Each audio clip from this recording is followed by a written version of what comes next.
Hello అండి, hi, welcome back to our channel. ఈ వీడియోలో నేను గులాబ్ జామున్స్ పగలకుండా పర్ఫెక్ట్గా షేప్లో ఏ విధంగా చేసుకోవాలో చూపిస్తానండి. నేను చెప్పే ఈ చిన్న చిన్న టిప్స్ ఫాలో అవుతూ చేయండి, గులాబ్ జామున్స్ మనకి పర్ఫెక్ట్గా వస్తాయి. ఓకే, లేట్ చేయకుండా వీడియోలోకి వెళ్ళిపోదాం. ముందుగా కళాయి పెట్టుకొని ఇందులో నేను 2.5 కప్పుల వాటర్ యాడ్ చేస్తున్నాను. అలాగే 2.5 కప్పుల షుగర్ యాడ్ చేస్తున్నానండి. నాకు పిండి కొలుచుకున్నప్పుడు 1 కప్పు సరిపోయిందండి. 1 కప్పు పిండికి నేను 2.5 కప్పుల నీళ్లు, అలాగే 2.5 కప్పుల చక్కెర తీసుకుంటున్నాను. ఇప్పుడు ఈ షుగర్ సిరప్ని బాగా కలుపుకుంటూ పాకం వచ్చే వరకు వెయిట్ చేయాలండి.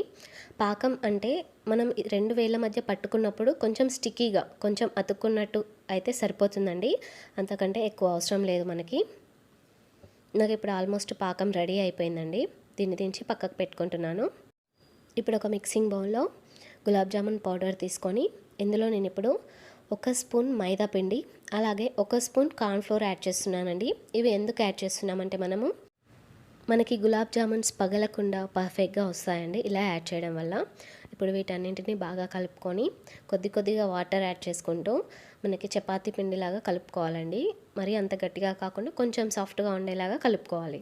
ఇలా కలుపుకున్నాక ఇప్పుడు దీన్ని ఒక 10 మినిట్స్ పక్కకు పెట్టుకుందాము. ఈలోగా పాకం చూపిస్తాను చూడండి. ఇలా పట్టుకున్నప్పుడు మనకి 2 వేల మధ్యలో కొంచెం అతుక్కున్నట్టుగా స్టిక్కీగా ఉండాలండి. ఈ విధంగా ఉంటే సరిపోతుంది. మనం గులాబ్ జామున్స్ ఫ్రై చేసుకునేలోపు ఈ పాకం చల్లారుతుంది. మీరు ప్రాసెస్ స్టార్ట్ చేసే ముందే మీరు ఇలా పాకం చేసుకొని పెట్టుకుంటే సరిపోతుందండి. వేడిగా ఉన్నప్పుడు గులాబ్ జామున్స్ యాడ్ చేయొద్దండి, అవి ఇంకా క్రాక్స్ ఎక్కువ వస్తాయి. ఇప్పుడు మనం కలిపిన పిండిని తీసుకొని దీన్ని ఒకసారి మళ్ళీ కలుపుకుందాము. ఇలా పిండిని కలుపుకున్నాక ఇందులోంచి కొద్దిగా పిండి తీసుకొని చిన్న బాల్స్ లాగా చేసుకుందామండి. అయితే ఈ బాల్స్ చేసుకునేటప్పుడే ఒక చిన్న టిప్ చెప్తానండి. ఇలా పిండిని అరచేతిలో తీసుకొని కాస్త ఇలా ప్రెస్ చేస్తూ రౌండ్గా బాల్స్ చేసుకోవాలండి. ఇలా ప్రెస్ చేశాక ఇప్పుడు దీన్ని రౌండ్గా బాల్ లాగా చేసుకోవాలి. ఇలా చేయడం వల్ల మనకి క్రాక్స్ తగ్గుతాయండి, అంతగా క్రాక్స్ రావు. ఇలా మొత్తం పిండిని బాల్స్లా చేసుకొని డీప్ ఫ్రైకి సరిపడా ఆయిల్ తీసుకుందాం. ఇప్పుడు ఈ ఆయిల్ హీట్ అయ్యేలోపు మళ్ళీ ఆయిల్లో వేసే ముందు కూడా వీటన్నింటిని కూడా ఒకసారి రౌండ్గా చేసుకోవాలి బాల్స్ లాగా. ఇలా డబల్ టైం చేయడం వల్ల మనకి క్రాక్స్ తగ్గుతాయండి, క్రాక్స్ రావు.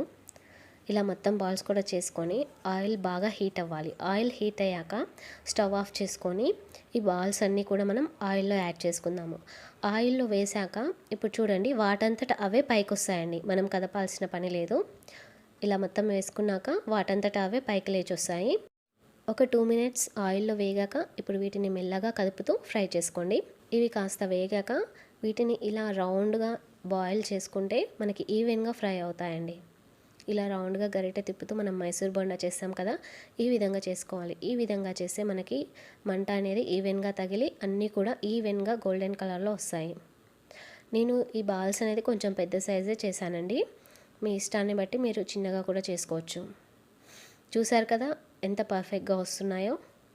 కొంచెం క్రాక్స్ వచ్చాయండి, బట్ మరీ హెవీగా అయితే రావు.